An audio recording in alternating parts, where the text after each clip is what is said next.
Çünkü komik oluyor. Arkadaşlar hoş geldiniz. Mert hoş geldin kankam. Bir su almaya gidiyorum, ondan sonra geleceğim. Nasıl olsa oyun oynamayacağız bugün.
Evet, geri geldim.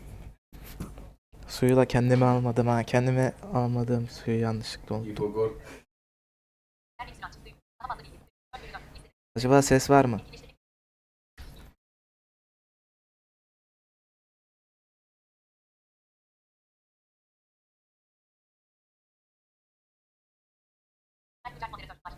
Ses varmış. Teşekkür ederim Mert. Bugün Xbox'ın 5 tane oyun göstereceği, evet 5 Developer Direct yayınına bakacağız. İçinde ne vardı? Yanlış hatırlamıyorsam Evalot var. Ondan sonra Indiana Jones oyununu göreceğiz. Hellblade 2'yi göreceğiz. Ara History Untold diye bir oyunu göreceğiz. Bir de sürpriz bir oyun varmış. Bu 5 tane oyunu göreceğiz. 5 tane oyun hakkında detaylı bilgi alacağız. İnşallah sürpriz oyun yeni bir oyun duyurusu değildir de önceden duyurdukları ve hiç çıkartmadıkları, çıkartmayı unuttukları oyunlardan biridir. Mesela 2017'de duyurdukları Last Night'ı artık gösterseler ve çıkış tarihi verseler çok güzel olur. Ya da Perfect Dark.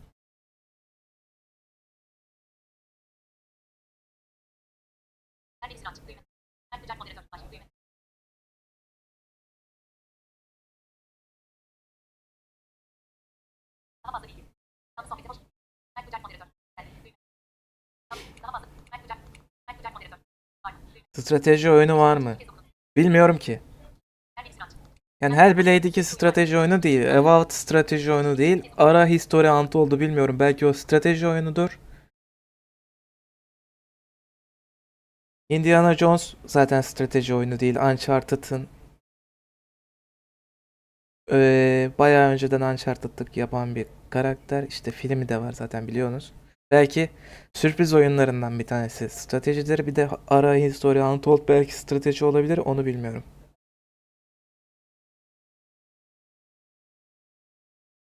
Enes hoş geldin kanka. Saat kaç? 15 dakikası varmış.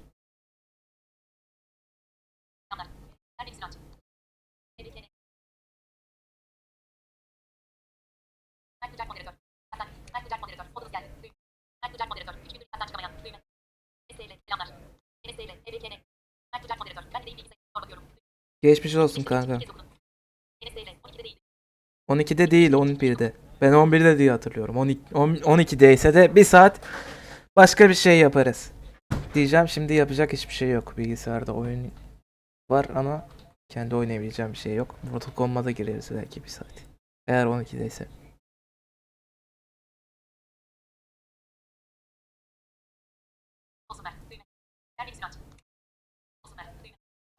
Beş tane oyun göstereceklermiş. Bu kanalda yayın yapmadığımız süre boyunca Yakup'un da haberinin olmadığı bir şey yapmış. Bir şey yaptım. O da ne biliyor musun Yakup? Ha? Ubisoft'un content creator'ı var ya. Evet. Kod gönderme sayfası. Ona guide oldum. Yani eğer kabul edilirsek yeni çıkacak oyunları erkenden kodunu gönderebilecekler. Mesela O kadar popüler miyiz? he? O kadar popüler miymiş? Popülerlik istemiyor ya. Çok az istiyor. Ne kadar? Mesela yayın başında ya da video başına 20 izleyici istiyormuş. Ben de. Ondan sonra 18 yaşından büyük olmanı istiyormuş. Erkeklerin yaşı. Başka ne istiyor? Bir şeyler daha istiyor da ama hepsini karşılıyoruz galiba. Şu 20 izleyici olayını fazla karşılamıyoruz. Bir de abone için 100 abone mi istiyormuş, bir şey mi istiyormuş, bir şeyler falan filan vardı. Yani bayağı düşüktü. Mesela Bandai Namco'nun abonelik sisteminde de kod gönderme sisteminde de kaydolmak istedim bugün Tekken 8 erkenden oynamak için beleşten. Onlar da dedi ki 25.000 abone istiyoruz. Ubisoft'unkiler bayağı düşük. Kaydolursa, kabul edilirsek Ubisoft'un oyunlarını erkenden oynayabileceğiz. 5 tane oyun ne ya, direkt fragman yayınla. Derinlemesine dalacağız demişler. 20.000 Aynı GTA olmasın. 6 trailerlarındakiler gibi mi? 20.000 değil Deneyeceğim kanka ama ya. Anahtarlar ne kadar olmuş lan merak ettim. Hangi anahtarlar? Oo. 20.000 değil kanka valla. 67 olmuş lan. 20 izleyici yazıyor bildiğin.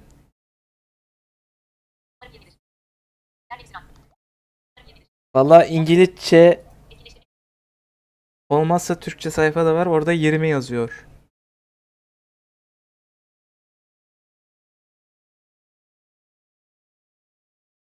Bakacağız zaten, kabul edilip edilmeyeceğimi bilmiyorum ki. Denemek için girdim.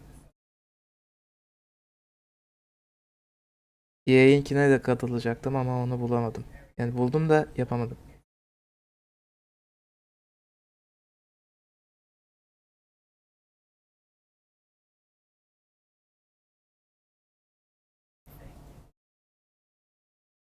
Keşke yana müzik açsaydık.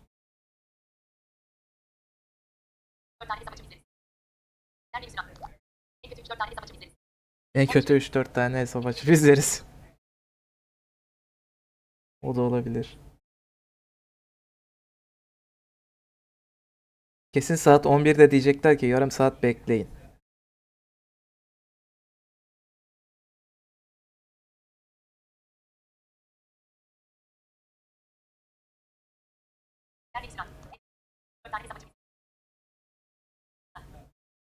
Yine audio description'ını izleyeceğiz. Yani Türkçe dublaj dediğim anlatan adamın Türkçe olması. Çünkü Türkçe anlatıcı olan bir tane sunumunu da yapacaklarmış. Böyle bir şey yok. Altyazı da yok. Audio description'ını izleyeceğimiz için.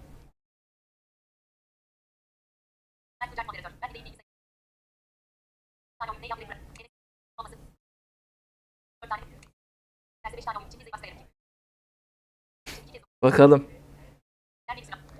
10 dakikası var herhalde. 10 dakikası var, evet.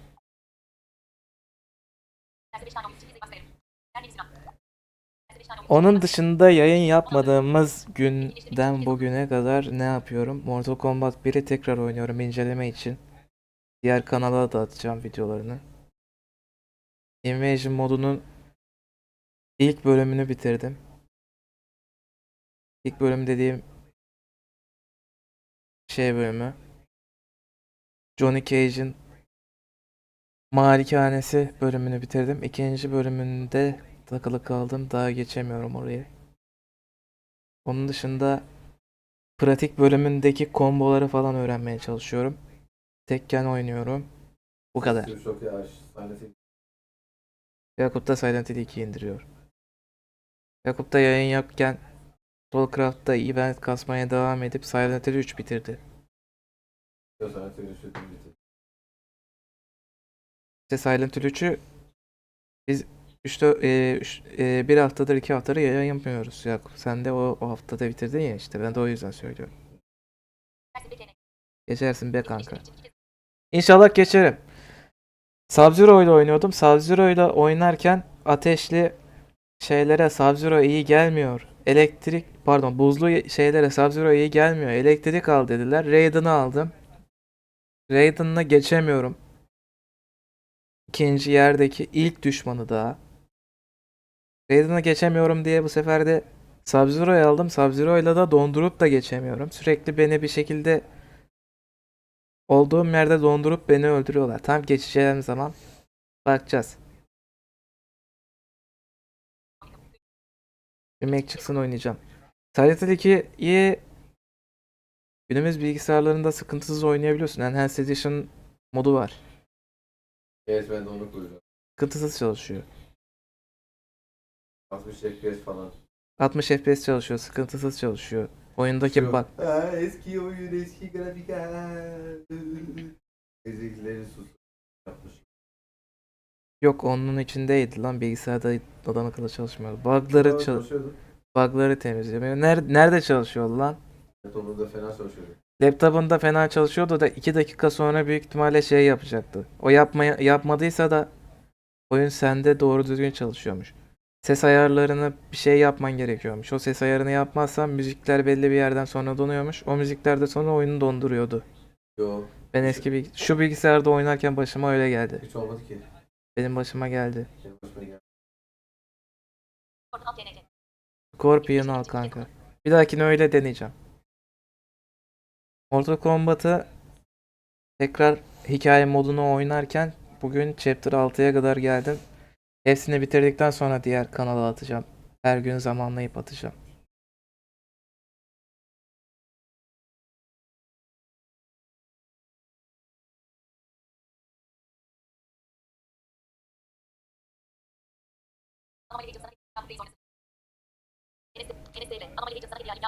Anomaly Agent'ı sana hediye alayım, Yakup Reis oynasın yayında.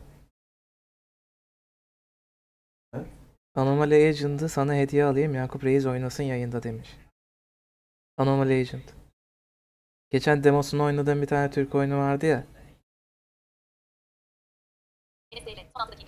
Son 6 dakika. Vallahi kankam, paranı benim için harcamanı hiç tavsiye etmem ama almak istiyorum dersen de hiç hayır demem. Çünkü onu ben de oynayabiliyorum. Gerçi yayında oynayacağımız zaman ben oynamam da.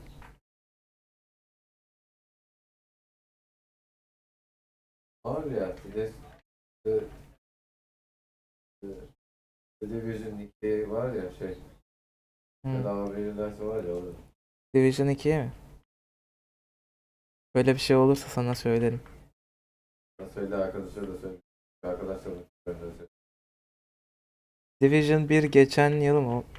Ondan önceki yıl mı ne? Beleş veriliyordu. Keşke söylediğimi de alsaydın. Pardon.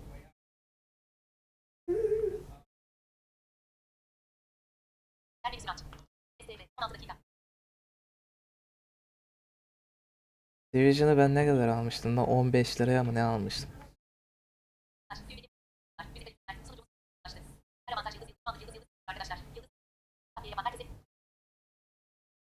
Hediye ederim kanka. Teşekkür ederim. Keşke ön siparişi açsalardı, belki fiyatını öğrenirdik.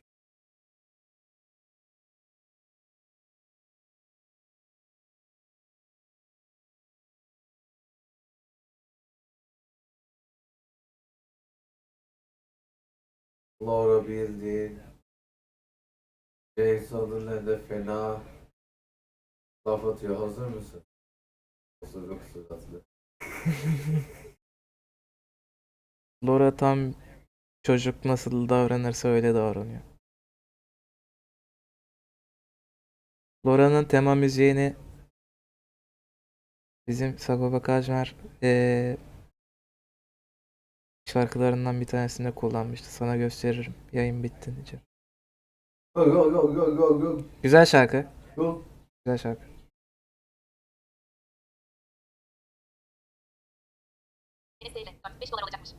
4-5 dolar olacakmış. Ha, ucuzmuş. Nintendo Switch'te ve Xbox'ta ön siparişi açılmış. Switch'teki ön sipariş fiyatı pahalıymış. Neden? Çünkü Switch'te yerel fiyatlandırma yokmuş.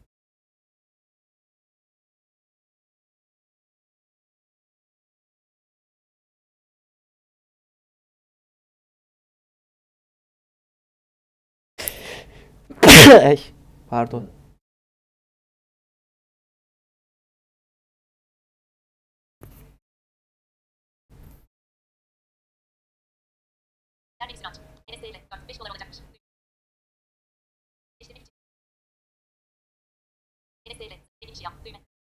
Switch zengin işi ya. Emülatör var kanka. Biz emülatörden oynuyoruz. Yani mesela bu yeni çıkan Prince of Persia oyunu bilgisayarda pahalı. Para biriktirmeden almam büyük ihtimalle. Zaten almam büyük ihtimalle. Çünkü yeni Prince of Persia oyunları eskilere benziyor biraz. Ben birazcık daha Sands of Time falan kafasında bir Prince of Persia oyunu bekliyordum. Switch'e de çıkardıkları için emülatörde rahatça oynanabiliyor mesela Prince of Persia oyunu şu an. Yeni olanı. Lost Crown olan. Geçen demosuna bakmak için indirecektim, sonra vazgeçtim.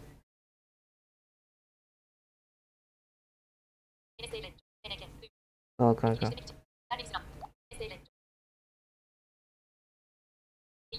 2 dakikamız var.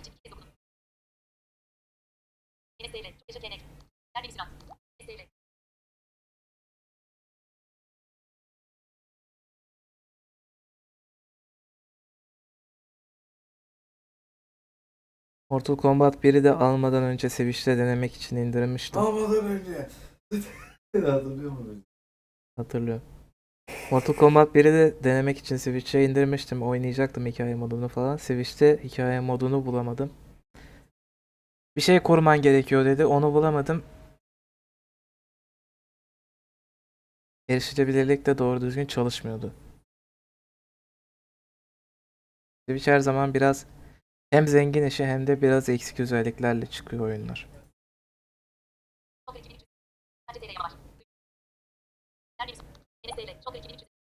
Stalker 2 350 lira Epic'te, sence alınır mı? Türkçe yama var. Türkçe yama yok, Türkçe resmi olarak Türkçe çıkacak. Alınır mı alınmaz mı? Valla Stalker Shadow of Chernobyl'i seviyorum. Clear Sky'ı sevmiyorum. Call of Pripyat'ı seviyorum. Ben Stalker serisini severim, o yüzden ben alırdım. Steam'den alınmaz ama. Gerçi artık Steam'den hiçbir şey alınmaz.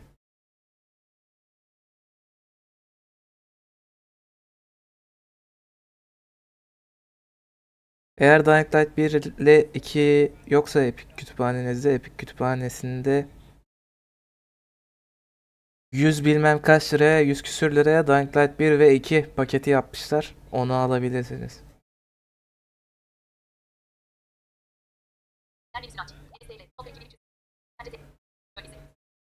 Saat 11 ama hala başlamadı.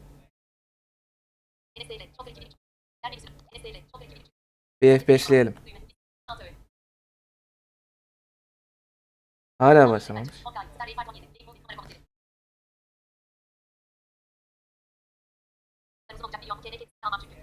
Ne kadar uzun olacak biliyor musun kanka? Kısaysa almam çünkü.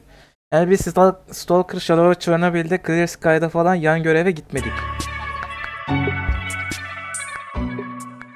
Yan göreve gitseydik daha uzun olurdu.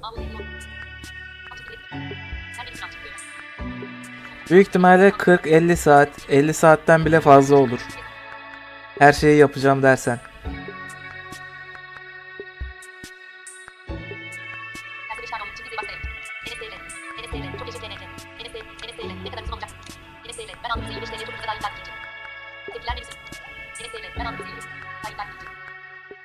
Ben almadım.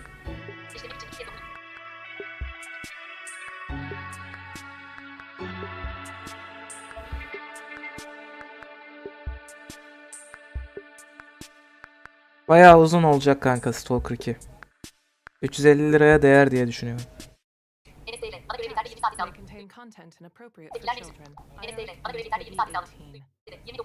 Bayağı uzun ya.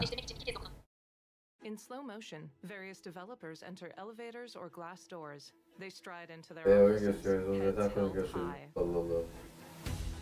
Daha yeni başladılar. Workstations. Flash a thumbs up and walk with Enes Bey'le smiles. geçersin bir kene düğme. Direct from Enes the Bey'le dev. çok yaşa kene. For Enes studios. Bey'le ben aldım %25. Enes Bey'le ana görevi biter ve 20 saat aldım. Düğme. Oxide. Ninja Etkileştim. theory. Tepkiler bir süren. Enes Bey'le ana görevi biter ve 20 saat aldım. Düğme. Hadi ya şu Hellblade 2'nin çıkış tarihini versinler ya. Monochromatic character sketches appear. Text. 4 unique games coming to Xbox. A balding man does a cartwheel down a hall. Enes Bey'le 350 TL almasan zaten para değersiz oluyor. Düğme. Enes Bey'le 350 TL almasan zaten para değersiz oluyor. Düğme. Controllers. Roll a d20. Yarın öbür gün ona kesin zam gelir. Bence şimdi alma durumun varsa al. Vault over walls. Stalker 2. Flashes of interviewees as they look up and lean forward. A woman flourishes her hands in a beckoning gesture. Sesi iyi mi? Sesi iyi değilse açarım biraz. Title: Developer Direct 2024. Logos for Oxide Games, Obsidian Entertainment, and Machine Games. A cursor blinks at the end of the title. A blue circle appears around the Obsidian Entertainment logo. Obsidian logosu. In an Obsidian office, Tepkiler bir süren. signatures Enes adorn Bey'le a 350 guidebook TL almasan zaten para with değersiz the oluyor. words of Düğme. eternity İstedi. Bunu söyle. here. Text. Etkileştirmek için Harry 2 kez okudum. Tell, Game Director. Welcome to Obsidian Entertainment. Enes Bey'le yayın sesi biraz açsan iyi olur KNK. Düğme. Yayın sesini biraz açsam. The action RPG Avowed. Avowed is an adventure Bu sefer at the nasıl? heart of the living lands. A frontier at the edge of the known world, where you must put a stop to a mysterious spiritual plague and discover a secret at the heart of the living Allah. lands. Luminescent O yüzden forest. oyunda At çok iyi Obsidian, diye we böyle love saygın creating sesini worlds, adamın deep profilini themes, çekiyorsun diye. dynamic Hile gameplay, falan var. and thoughtful reactivity. Şu an iyi. İki kez okudum. And Avowed is no different. We set out to blend the Bu believable Avowed and Pillars of fantastic to Eternity give players a evreninde world and geçecekmiş. experience Pillars of like no Eternity other. CRPG'ydi. It's Bu colorful, it's vibrant, normal it's action strange. RPG. It's one of the most incredible settings in the world of Aora.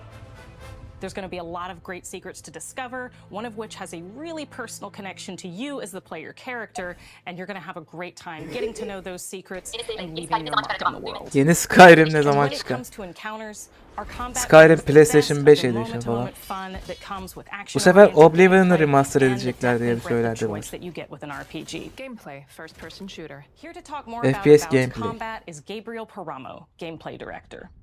Here at Obsidian, Ha, en our son team's gameplay overarching director goal is to arıyorlardı. empower Bulmuşlar. you with choice. So we developed a flexible combat system that allows you to quickly Yakup, swap Obsidian'ın yeni from oyununu gördün mü? spellcasting Aa. and sharpshooting to melee Rahat combat. oldu. We Hayır, want to bu give you şey, bu. the freedom to mix and match your Avowed. loadout to fit the way you Abla want to gel, play abla. from moment to moment, uninterrupted. Neyse, şey, For all battles, you can combine a variety Ama of silahlar da weapons, var. attacks, and abilities for tactical advantages First against a person wide shooter range of oyunu enemy ama types. RPG. It's not just hacking and slashing. Evet, You're making evet. real-time decisions about when to use your abilities, Enes Bey'le soyadı bak parama. Düğme. powerful melee attacks, Soyadı bak bu arama. blocks, Enes Bey'le Parries. voice teknolojisi sizin. Düğme. Voice Techno'da and mısın? special Evet benim. attacks. Benim değil gerçi. Bir arkadaşım da ben de orada yazarlık If you yapıyor. choose to approach Yöneticilik de combat yapıyorum. with a one-handed wand, it feels quick and snappy when dealing damage to enemies at Tepkiler bir süren. mid-range. Enes Bey'le Using the voice tank foot teknolojisi ability, sizin. you can Bunu söyle. stop enemies in their tracks, giving you the opportunity to focus on Enes Bey'le weaker hoş geldin. or tougher combatants in an Hoş geldin bu intentional arada. and controlled manner. It's important to pay attention to the types of enemies you're dealing with. Some units are extremely defensive, some Enes are Bey'le brutishly Enes oldu difficult, sizin. Düğme. and İki others Enes you must oldu, make sure you doğru. prioritize, or their healing capabilities will put you in a tough spot. To help with the different encounters you will face, we provide customizable loadouts that can be quickly switched during combat. That means you can play however you want. Bu loadoutları customize edebilecekmişiz. İstediğimiz gibi düzenleyebilecekmişiz ve hemen geçiş yapılabiliyormuş. Or even dual-wield wands to feel like a gunslinging Tepkiler bir mage. süren. Enes Bey'le iki Enes You oldu could sizin. use your Düğme. enchanted wand to freeze enemies, and then use your offhand weapon's power attack to shatter them. We've worked hard to keep you constantly engaged as battles unfold by creating a balance between pressure and manageability during combat. Players Biz will have Hellblade'i ample beklerken choices for acaba how to Avowed'ın build çıkış and tarihini mi progress açıkladı? their envoy in the world of the living lands as they get to know the game and the story and explore the many diverse regions. Some quests in Avowed will have you make difficult decisions with profound consequences. Like this side quest you may encounter in Shatterscarp. Yan the third görevler de region you'll olacakmış. Yan explore on görevler your journey zaten through the olur. living lands. Action As you're RPG olduğu exploring, için. you come across the bodies of these fallen soldiers. And as you Ya explore bu sefer the şu remains of action the RPG battle, it's up to oyunlardan you bir to tanesine de determine who, if anyone, erişilebilirlik falls. getir de biz de oynayak ya. Ne? Manu, Kiri, Starfield. now Kiri, Starfield'ı and me. Keşke ben kendi başıma da oynayabilseydim. Keşke Forza için çalıştığın adamla Starfield için de çalışsaydın. Enes Bey'le bilmediğimiz oyun gösterileri var. Düğme. Bilmediğimiz oyun göstereceklermiş. Bir tane sürpriz oyun diyor. Making the right choice isn't always what it seems. We embrace Beşinci oyun more sürpriz nuance oyun. and gray areas, trusting players to make tough decisions Enes in Bey'le Tabletop'in complicated sadece en iyi oyun olduğunu kabul etmeleri situations. lazım artık. Düğme. The Binding of Isaac'in en iyi oyun olduğunu kabul etmeleri lazım artık. Diyorsun da bu firma The Binding of Isaac'i geliştiren adamlar değil ki. Enes Bey'le Starfield boş oyun. KNT boş ver ışınlanma oyunu sadece. Starfield boş oyun kanka, boş ver ışınlanma oyunu sadece. Ben sevdim ya. Of course he did. Sergeant Asui never has a thought he won't say out loud. So what did he tell you? That Captain Ruwiki was sick? That I was paranoid? That I was a dumb baby? I heard it all often and loudly. Wait, if you found Sergeant Asui, why is he not here with you? What happened? At the end of the quest, you have a choice. When you confront Private Naoki, if you believe the story he's told you, you can hand over the badges and let him go back home. You're right. Real battle isn't something you can prepare for, is it? It's Ya not. Dying Light 2'yi zamanında tanıtırlarken ne yaptılarsa şimdi de They aynısını should have never yapıyorlar. camped in the cave. Enes I'll Bey'le take the yeni badges. Şubat'ta Call of Duty getirmediler ya. I'm going back Düğme. to Third Born. Etkinleştir. Tepkiler But if you verin. confront him, Enes Bey'le if you believe that he fled the site Game of the Pass battle bitecek in an Şubat'ta, act of Call of Duty cowardice, getirmediler then he ya. might challenge Call you of to a Duty fight biraz to geç reclaim his gelir. honor. Either way, when you return to town, you'll see the consequences of your actions and the choices you made during Seçimlerinin this quest. sonuçlarını kasabaya geri döndüğünde görebilirsin diyor. Dying Light 2'yi tanıtırlarken de bir şeyin peşinden gitme ya da onu öldürme gibi seçenekler falan var demişlerdi. Ondan sonra seçimler sonuçları da etkiliyor. Kasabada anında sonuçları hissediyorsunuz demişlerdi. Hikaye yazarını kovdukları için baştan hikaye yazmışlardı. İnşallah buna da aynı şey olmaz. Or verdant spaces with Enes sickly Bey'le ones. We Düğme. can Dying Light better 3 umarım iyi deliver çıkar. complex emotional experiences for our players. Shelf mushrooms grow on The waterfalls. living lands is a continent of Ha, bir de untamed co-op oynanabiliyordu valleys değil mi bu oyun? with widely varied biomes, from luxuriant forests to volcanic wastes. And each of those regions itself is a conflux of storied landscapes. All of the regions have a lot of special things associated with them, but I have a deep place in my heart for Shatterscarp. As you're wandering the wastes of Shatterscarp, you might notice off in the distance a vibrant jewel of color. By transitioning from destitute, Ne izliyorsun lan? muted tones of a Oh, wasteland ne of izliyorsun? sand and marching in towards a beautiful oasis, Tepkiler verin aç. there's the opportunity there for life, for adventure, and even a little danger. Cave mouth is shaped like a Grafikler iyi duruyor. Bir zahmet iyi olsun kankam ya. Bunu ne zaman duyurmuşlardı? 2020'de falan duyurmuşlardı. 4 yıldır bekliyoruz. Bir de yeni nesile çıkacak. Eski nesile biraz geçecek. The player parries a swipe from a brown bear, its fur blighted by mushroom-like growths. Valla ben Hellblade Slash 2'yi a bekliyorum rock şu an bu elemental sunumdan and aim a sadece. flintlock pistol at the Bir de spindly Indiana limbs of an Jones'u. arachnid Ev 6 covered belki in oynarım purple ama crystals. Streams Pillars of of white Eternity light bilmiyor flow into dediğim an için icy confluence to form a logo. A skeleton in carapace armor is covered in colorful growths. Ev Green 6'dan pek zevk crystals, alacağımı veiled sanmıyorum. Pillars of mushrooms, and pink Eternity tendrils. serisini Before them, oynamadım. a title. Avowed by Obsidian Entertainment. Coming fall 2024 to Xbox Series X and S. Sonbaharda PC, and Game gelecekmiş. Pass. Fall 2024. Logo Sonbahar for Obsidian 2024. Entertainment.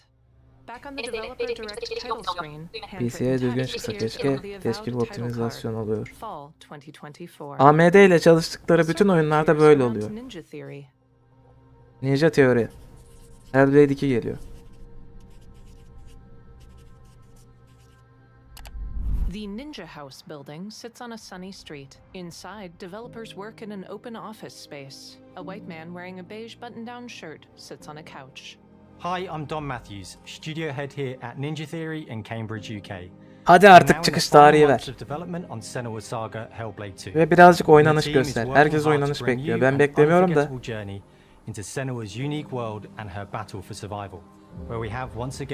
Çıkış tarihi ver de bize ilk oyunu oynayıp bitirelim yayında. With a shorter, narrative-led experience that focuses on the things that we really care about, and that we hope you care about too. Enemies claw at Senua.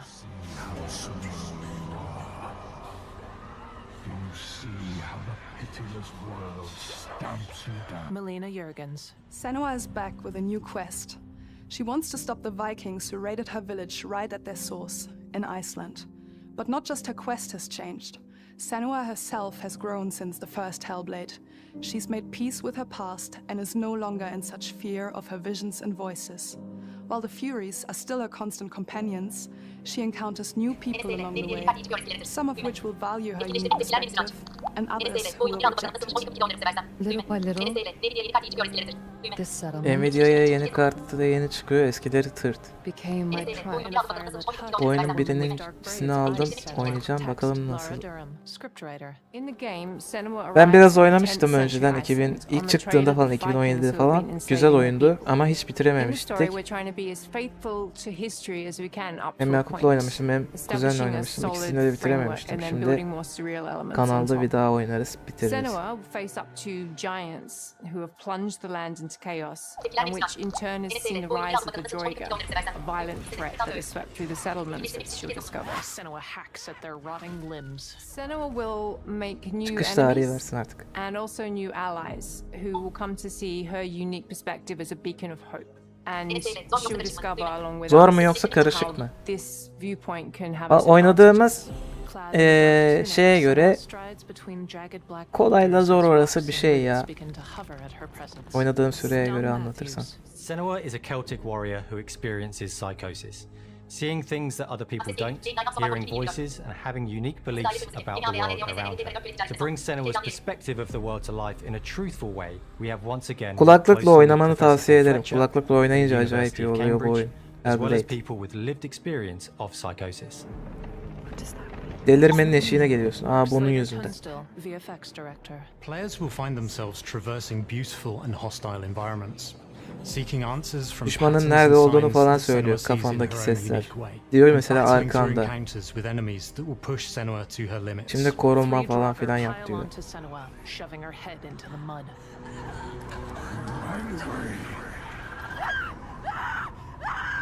On Saga, we've taken everything to the next level. With a new motion capture space, a bigger stage team, a stunt crew, and a new cast. We spent a lot of time planning the motion capture shoots, thinking of what events would be good to bring into this fight. Like, how can we make this fight feel different from the previous fight? We have all Motion new capture combat for the varmış. sequel. Motion capture teknolojisini kullanmışlar. Yüzlüler için herhalde. One of our key goals was the ability to actually Yok da tell hareket stories yakalamak. throughout it. Pardon. It does feel very different from the first game, but it's very brutal and you're very invested in it. Invested'ın ne demek lan onu bilmiyorum ama çok vahşi olacak bir şey ilk oyuna göre. We want the player to always feel like they just scraped through, just survived it. In the studio, Lara directs Melina. Mel knows Senua better than anyone, better than I Çıkış do. tarihi verecek Her misin? instincts are Lütfen artık. amazing, and she really doesn't need much help from me. On stage, our main focus is story. YouTube'da Portal diye bir tane kanal var. Oyunu oynadıktan sonra onun bir tane Hellblade videosu var. Onu da izlemeni tavsiye ederim. All again, in game, in costume, on location, everything. It's a great experience, a great process. Every discipline in the studio is unified in achieving a deep level of immersion to help Bu adamın suspend your sesi biraz disbelief Adamcansın and pull arası. you into Senua's story. Basalt columns poke up through green hills. We were lucky enough to do a few reference gathering trips in Iceland. You have to be there. The sense of scale, everything is incredible.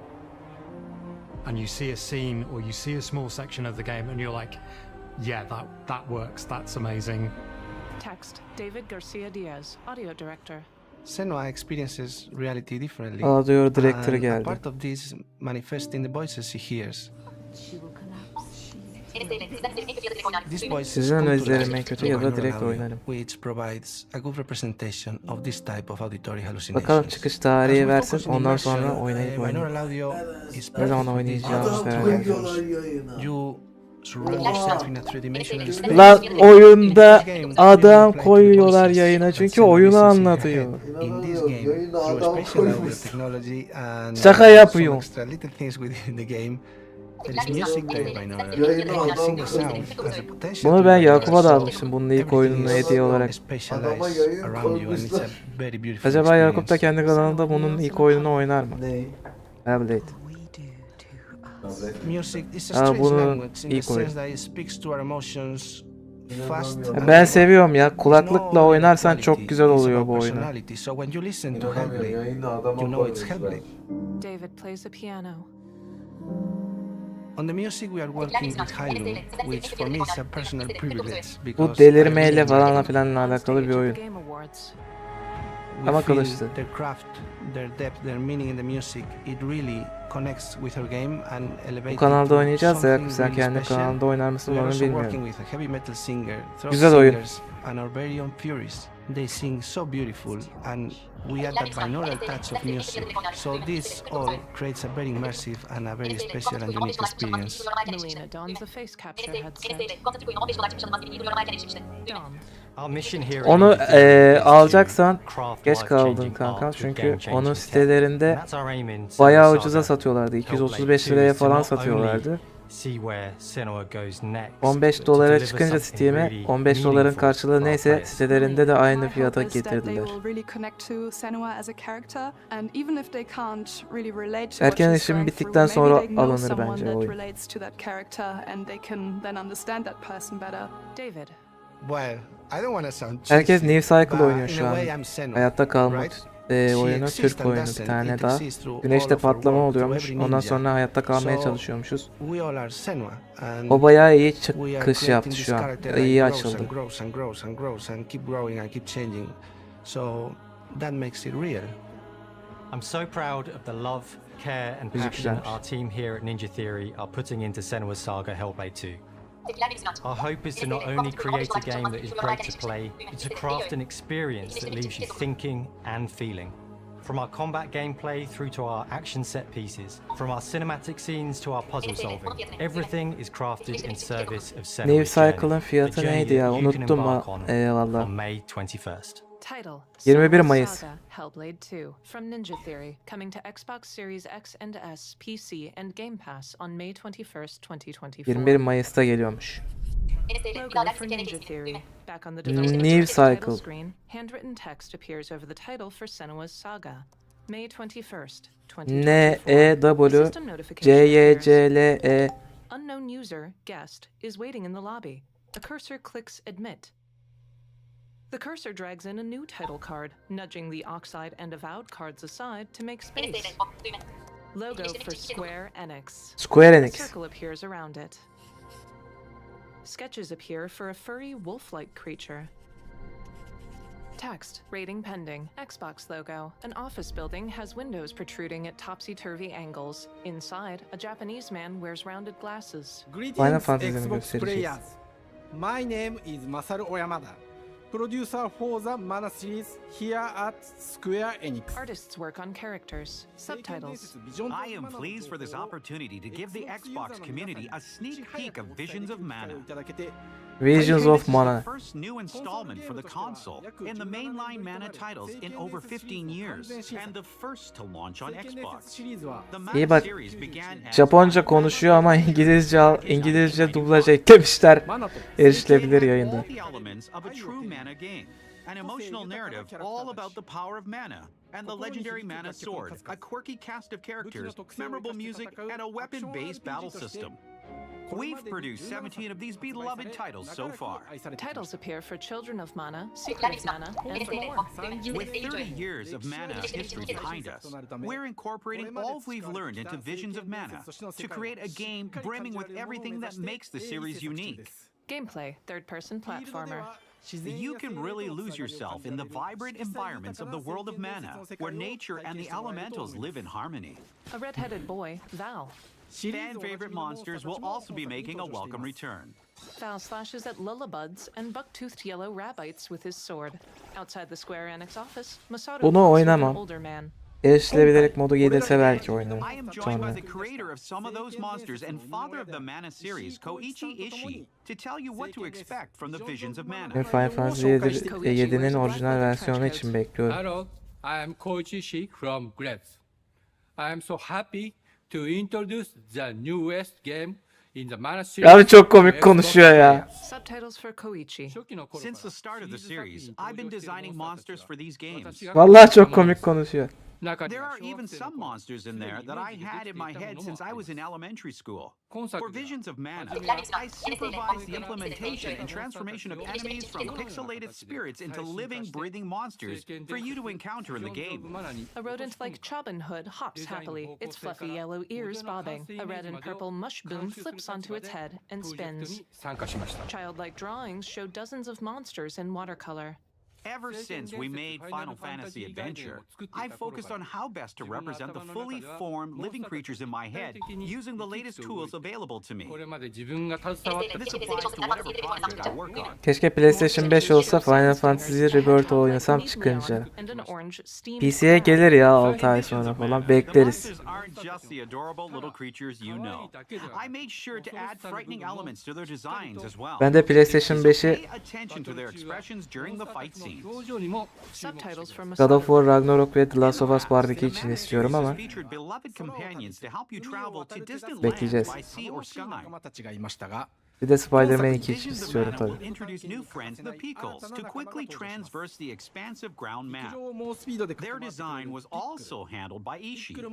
Val rides a huge dog with thick black fur Ne? and a long tail, Koichi. When I Ne? had Silent Hill 2 a mi? new animal companion, I had a vague idea that it needed to be adorable enough to be a mascot for the game. F5'e basınca hemen kaydedebiliyorum. Sıkıntı yok onda. Then I thought it could be a Yorkshire Terrier crossed with the armadillo-like pangolin with elements inspired by Anubis from Egyptian mythology. Once I had the concept, I took pieces from all those ideas and drew up the rough design. A pencil sketch of a Pikul comes to life in-game. Spider-Man 2'nin PC versiyonunu modcular yayınlamış abi. 64 kaç? 264 GB. PC'ye artık mecbur çıkartmak zorundalar. Val clings to a Pikul as it gallops down a path. Resmi olarak. Another key challenge was creating Last of Us 2 bence gelir mi bilgisayara? İkinci sezon çıkacağı zaman, dizinin ikinci sezonu çıkacağı zaman gelir. Yani biraz fazla bekleyeceğiz. Onu da oynayacağım kanalda çıkınca. Contributions from musical creators who lent their talents to previous Mana titles. Visions of Mana boasts an astounding track list of 100 songs in total. We've also added a new adaptive music system which allows players to seamlessly transition from map exploration to battles. To heighten the player's sense of urgency, the arrangement of the background music changes the moment you enter or leave combat. Let's take a listen. Listen. Val draws his sword and slashes at a Chobin Ne? Hood. Born from Avish. Maria'nın senaryosu. Maria ile James nasıl buluşuyor onu anlatıyor. Ben oynamam, senden izlerim artık. Sen niye oynamıyorsun? Malum şey yüzünden mi? Lezbiyen olayı yüzünden. In Visions of Mana, the elementals, a series staple, can assist the player in battle in the form of specialized Ne diyorsun, bana bir şey mi dedin? Final Fantasy 7 Rebirth göstermez büyük ihtimalle.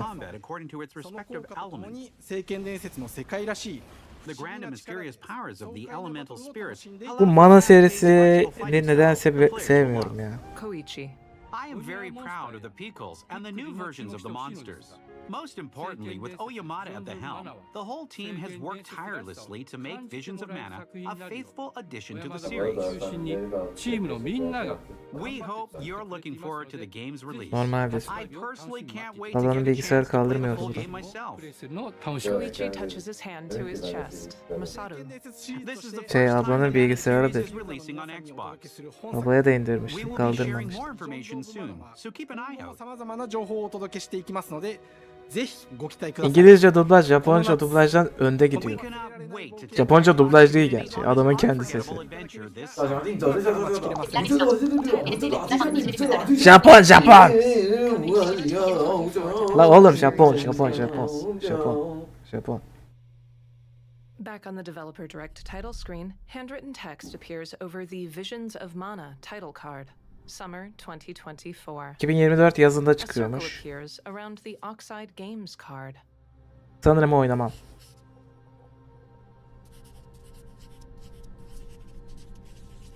Text may contain content inappropriate for children. Xbox logo. A white man wears a heather purple shirt. Text, Mark Meyer, President. Hello, and welcome to Oxide Games. We founded the studio in 2013 with our decades of personal experience building some Bu of the most History beloved Untold strategy dediğim games of oyun all herhalde. time, like Civilization V. We came together to create something new and innovative in a genre we all love. A Mosaic Plaza. Our History Untold is the game we Evet, dreamt History of Untold. making. Michelle Menard. ARA is an homage to historical gamers, strategy gamers, 4X gamers. It features all the Mert depth and strateji gameplay oyunu fans of the soruyordu. genre Buyursunuz love, strateji where you oyunu. explore the world, expand your nation, govern your people, and engage with your rivals on the international stage. But it isn't just more of the same. Biliyorum az önce söyledim ARA wants to ezberim challenge some olayından of the dolayı preconceived oynamayacağım diye. notions about the genre, push it forward in a modern, empowering, and truly compelling and approachable way. For example, we have Hikaye over 100 benim umurumda instruments on değil ya, display in ben- the office, which are all things that we purchased in order to erişilebilir add to diye the oynayacağım. A door opens behind Mark. He frowns. Expand the Bir de game. hikayede o make tarafları it really görmezsek. good. Güzel bir hikayesi var. Another employee sheepishly wanders in the background of the Gerçi ben shop. Hi Dan. Dan waves. That's Dan. We Tercihlere started in his saygı basement. duyamıyordum.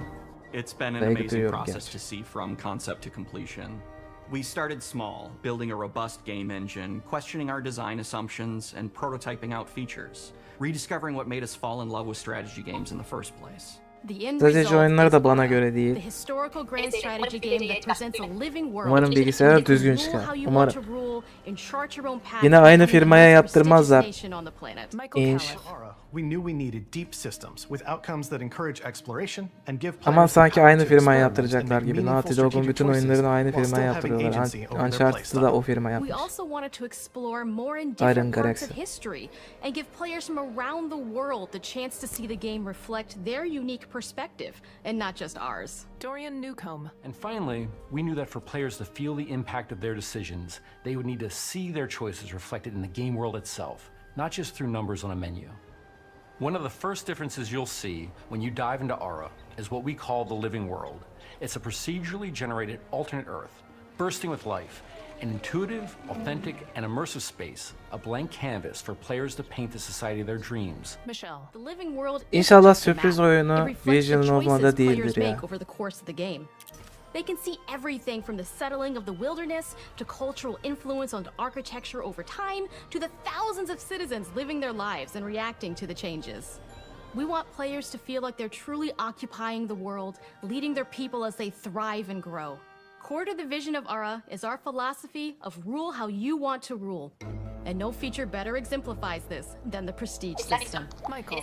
To win a game of ARA, players will compete with their rivals to build the most influential, impressive, and important nation the world has ever known. This is measured by prestige, the player's score that proves their worth as a leader. The prestige system gives players the chance to decide what kind of leader they want to be. Do they want to pursue great works of art and Sürpriz oyun literature? Türk bir oyunsa Military Xbox'a might. kayıyoruz. Bana sürpriz oyun Visions of Scientific Mana'ymış gibi advancement. geliyor. Az önceki The choice is gördüğümüz theirs. Japon RPG. In ARA, there are no set victory conditions. Players get to decide Çünkü what 5 is oyun most important to göstereceğiz them dediler. Bu and focus 3. and prioritize on Geriye those bir goals Indiana while Jones still being kaldı. able to win the game. Personally, Hellblade'i when I play gösterdiler, ARA, Indiana I like Jones'u to build gösterdiler. triumphs. Triumphs are our Eval'ı collection of gösterdiler. incredible monuments and architectural achievements from throughout History human history. Untold.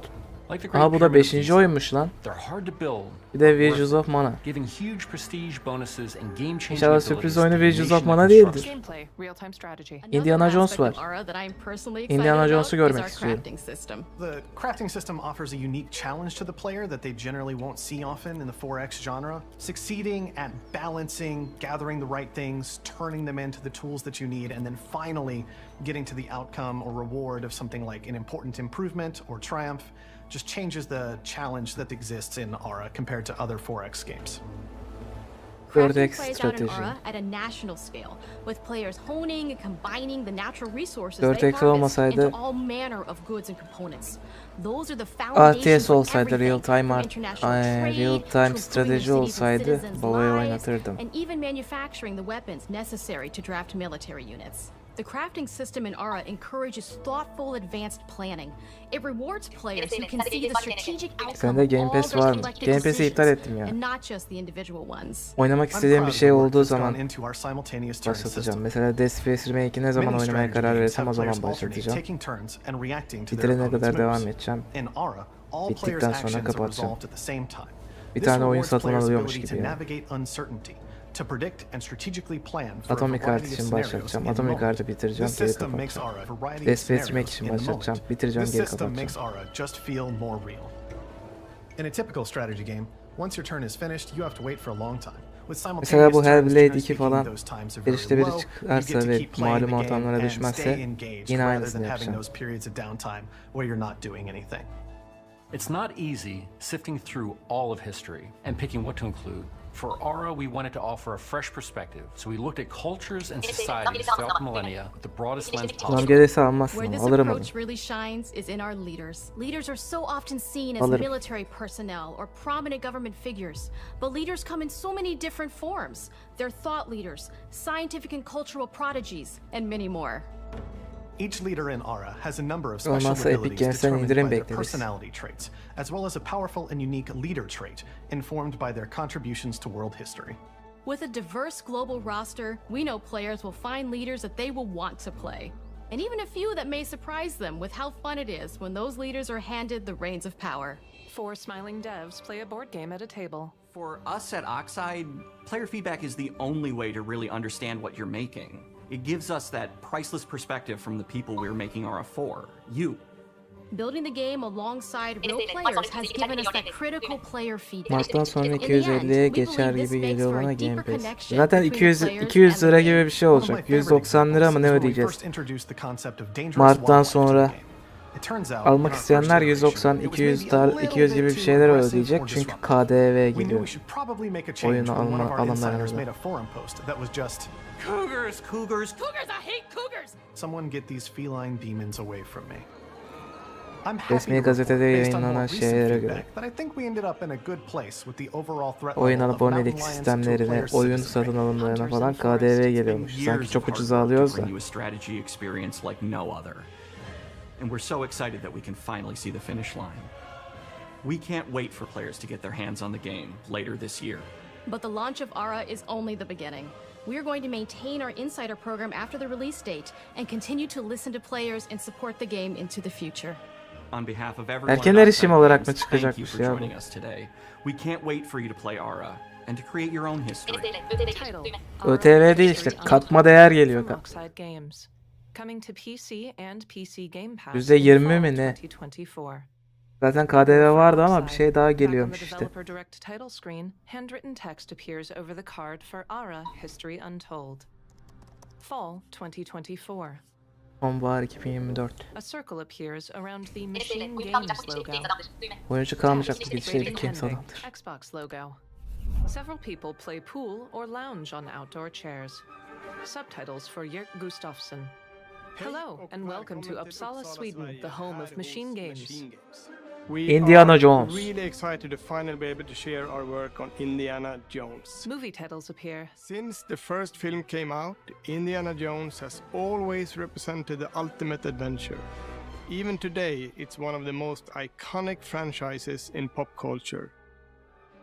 In this game, you aren't just playing as Indy, you are Indiana Jones. You will see Indiana Jones diye okuyor ya. experience a journey that we hope lives up to the proud legacy of Indiana Jones. Indiana Jones'u Indiana Jones gibi okuyor. Told us about his vision for the game. We knew we would be a very good fit to help bring it to life. Todd. I've wanted to make an Indiana Jones game forever. Todd Howard. I had this idea for what it would be like and the story, what Indy was going after, what period of his life it was Todd Howard in, Starfield'a what kind of erişilebilirlik arc he was getir. going to have. And as the years went on, I thought, who would be like the best studio in the world to make this? And it was my friends at Machine Games. I can remember pitching Lucasfilm Bilgisayarınız Starfield'ı kaldırmıyor mu? O zaman upgrade edin. Look, it's Indiana Jones, and their response was just overwhelmingly positive, and just that excitement has bled through the whole project. Bu 4 and oyun. they've just been 4. so oyun değil ki, bu trusting 5. and oyun. supportive of everything that we want to do with the game. It's been a long Bak time. sayıyorum. I've been a fan of Ev6 this my gördük. whole life. History Untold'u gördük. 2. Wages of Mana'yı gördük. 3. Hellblade'i gördük. 4. Indiana Jones'u gördük. 5. Bir şey daha görmemiz lazım. Tabii Vision sürpriz Vision değilse. Bu 5. Jones is buried up to his neck. You're wondering if maybe you should have built yourself a life of meaning instead of ending up here, dead and forgotten in the sense of Africa. A bespectacled man leans forward. Jones headbutts him with a smirk. Logos for Machine Games and Lucasfilm Games. In a lush rainforest, a young İyi Indiana oyun Jones yapın. hits Indiana his Jones thumbs iyiye into his benziyor. belt. Text. Executive producer Todd Howard. Myths. Executive Producer Todd Howard. History. Just different ways to interpret the past. Bir tane Pokemon modu var. O Pokemon modunda Todd Howard var. Thousands of years of humanity's thoughts and beliefs, scattered and buried. Jones fits a cogwheel. Just waiting. A stone structure whirs to life. To be found. Starfield kaldırmıyor mu? O zaman oynama kardeş. Jones flings his whip to wrap around a pillar, then swings across a gap. Watch me. He uses the bullwhip to descend a zipline. In desert ruins, he incapacitates Nazi soldiers. Gameplay: first-person stealth. Throughout history, First person stealth. mankind has built sites of great spiritual significance. Xbox kendi Uncharted'ını yapıyor. Through these ancient sites around the globe, you get a perfectly aligned circle.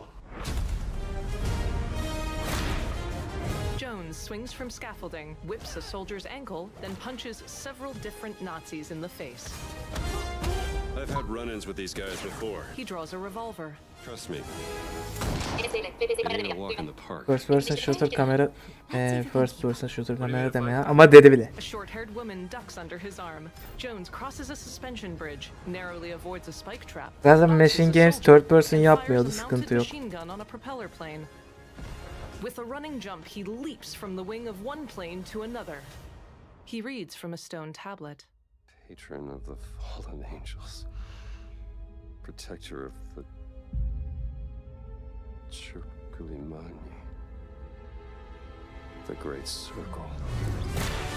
A title appears in orange and yellow text. Indiana Jones and the Great Circle. Indiana Jones and the Great Circle. You have any idea how old that was? Jones scowls at him. A white woman wears a bright pink blazer.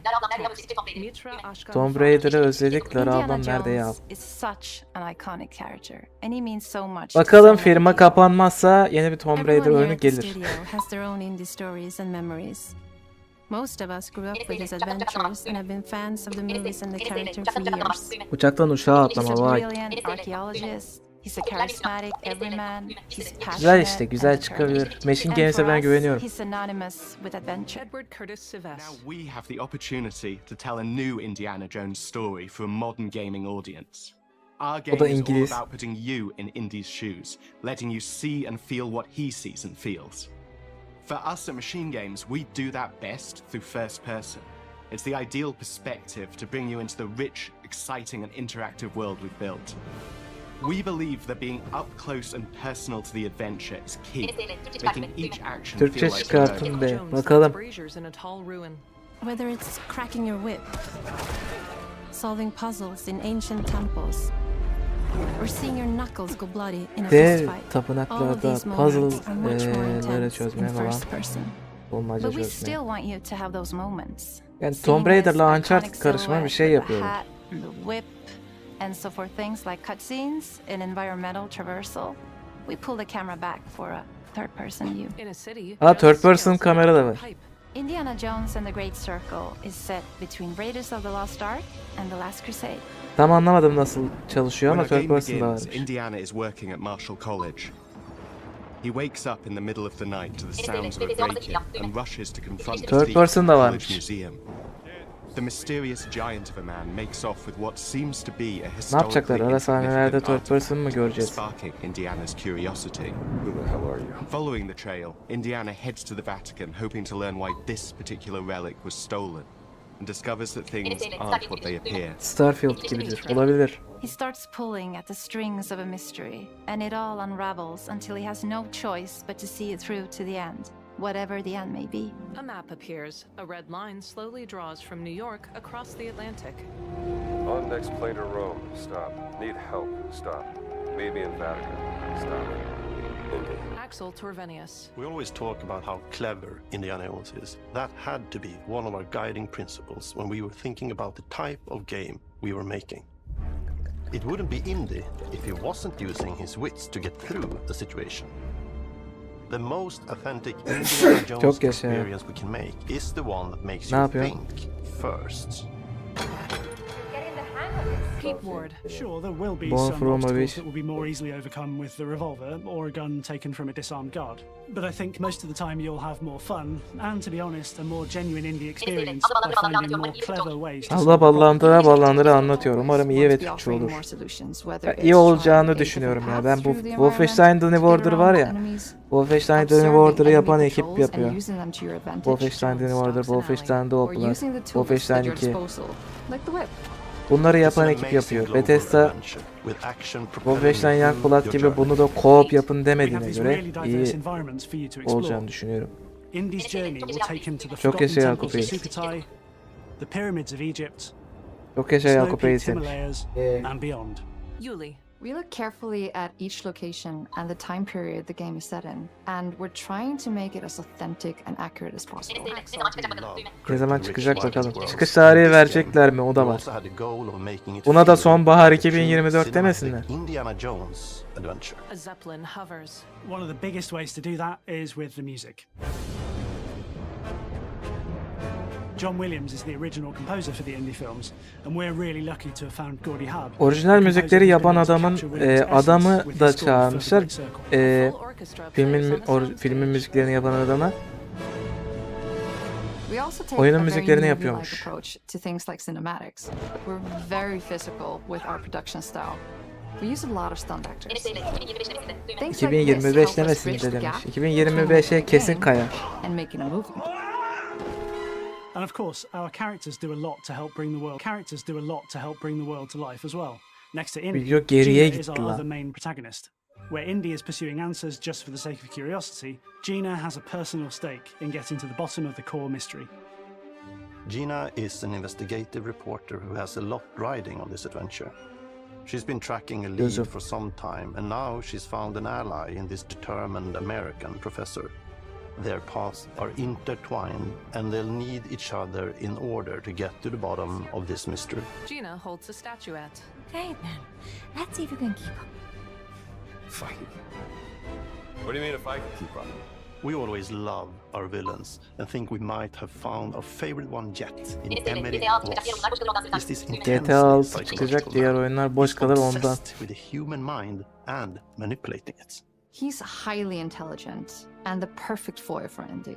They're both brilliant people, compelled by their passions and obsessions, but driven down wildly different roads. He creeps up on you and gets under your skin like he gets under Indy's skin. Vallahi güzel yapmış. 2013'te de GTA 5 falan çıkmıştı. Sene boş geçmedi. Hatta GTA 5 yılın oyunu ödülünü bile alamadı yani. Rockstar'ın şimdiye kadar hiçbir yılın oyunu ödülü yokmuş bu arada.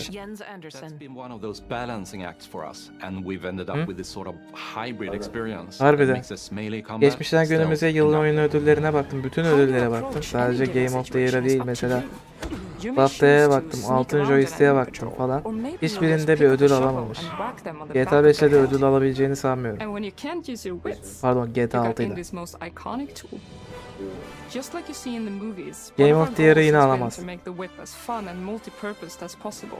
We want it Yine o integrated into sene every bir aspect şeyle of the game. kapışır, o şey You alır. can use it as a Rockstar'a traversal ödül tool to vereceklerini make your sanmıyorum way ben. around the environment. He scales a wall.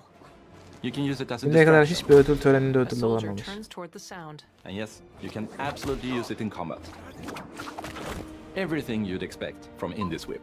And hopefully a little bit more. Puzzles are a key feature in A.K.A our alır game. bence. The Umarım spirit of alır. discovery Ama ben is so sanmıyorum alacağını. important to Indiana Jones. Obviously, there are a handful of puzzles on the main path, but a lot of the puzzles are optional and are just there for the players who want to experience them.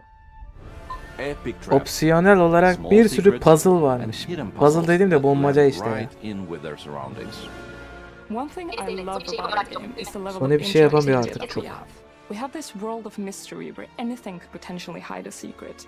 O The more you bu look, the more you'll discover. Jones smiles at a small stone artifact. istifa etmeden önce işte bir Jim Ride vardı ya, o gerizekalı yüzünden. Belki yenileri bir şey yapar, yenisi.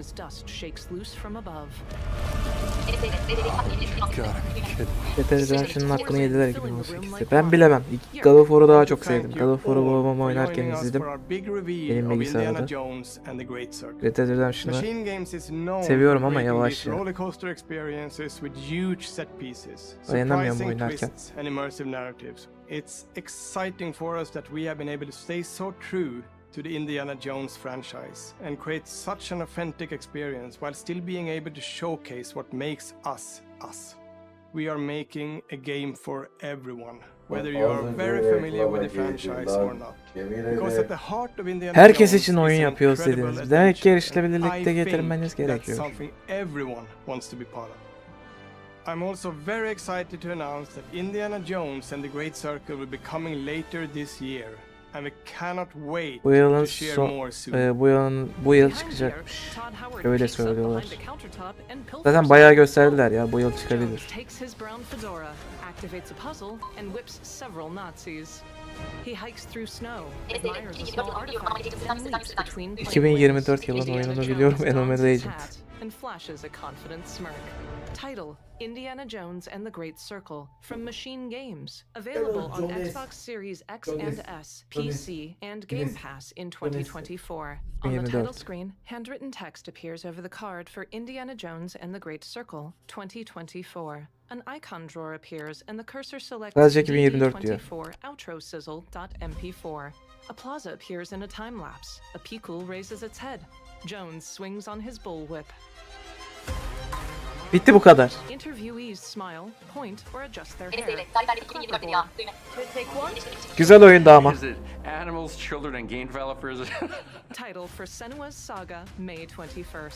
Our mission here 21 Mayıs. Sadece bunun tarihini verdi.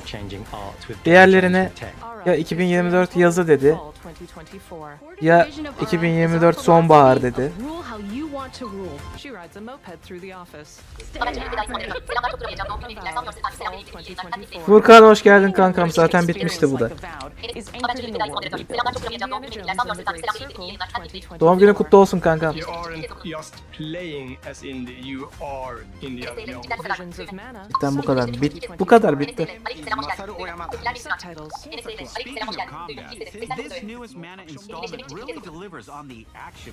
Bugün doğum günüymüş. Doğum günü kutlu olsun kanka. Plaques and signs with studio logos hang on their building exteriors. Text: in 2024, your next journey, your next adventure, your next story starts here. A bear slashes, lightning strikes, Jones swings a gap. Title: Developer Direct 2024. Logo for Xbox. The title deletes, then a flashing cursor types, "Thanks for watching." Teşekkür ederiz biz de. The Elder Scrolls Online 2024 Global Reveal. Next up on Twitch TV/Bethesda. Yok, ben onu Audio izlemeyeceğim, sağ ol. provided by Descriptive Video Works, written by Janissary and narrated by Matthew Dyke and Janissary.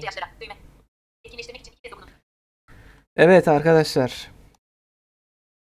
Developer Direct bitti. Nasıl buldunuz bilmiyorum ama ben Indiana Jones'u sevdim. Visions of Mana'yı sürpriz olarak saklamalarından biraz şey yaptım. Sürpriz olacak bir oyun olduğunu söyleyemem. History Untold benlik bir oyun değil. Evolved'ı sevdim. Hellblade 2'yi bekliyorum. Bu kadar. Xbox'a kayıyoruz.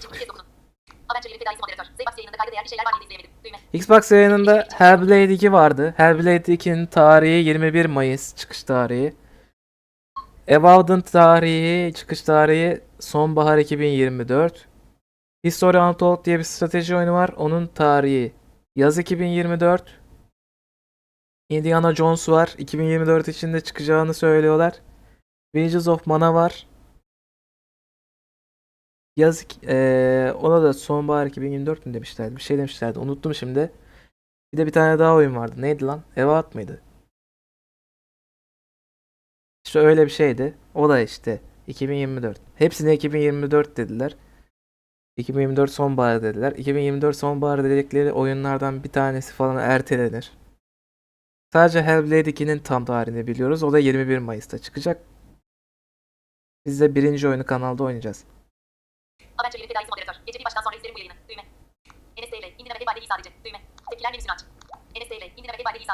Indiana Jones bayağı iyi. Hellblade bayağı iyi. Avowed'ı bilmiyorum. Pillars of Eternity oynamadım. Visions of Mana'yı sevmiyorum. Strateji oyunları benlik değil. Bir şey daha mı göstermişlerdi lan? Indiana bence güzel olacak ya. Wolfenstein'ı yapan adamlar yapıyor. Kötü bir şey yaptıklarını görmedim Youngblood dışında. Indiana kesin ertelenir. 2024 içinde çıkacak diyorlar çünkü. Tam tarih vermedikleri ne varsa ertelenir. Şey de ertelenecek mesela bence. Avowed 2024 sonbahar dediler. O 2025'e kayar. Ya da GTA 6 ile çakışmamak için erkene çıkartırlar. Gerçi GTA 6 da 2026'ya kayabilir. Onlar hiç ilk söyledikleri çıkış tarihinde çıkarmıyorlar oyunları.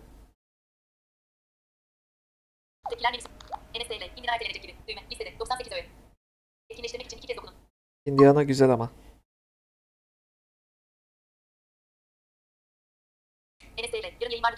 Yarın yayın yok kanka. Cumartesi varsa var. Cumartesi görüşürüz diye kapatacağım yayını şimdi zaten. Ha?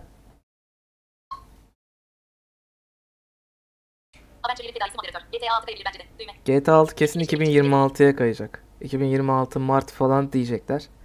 Sonra 2026 Mart tarihi işte bilmem kaç Mart diyecekler. O tarihi yaklaştığında sonbahara atacaklar. O zaman çıkacak. Ekim gibi falan. 2026 Ekim falan gibi çıkar. Bilgisayara 2027 Kasım'da gelir. Yani 27 yaşında GTA 6'yı anca oynarız.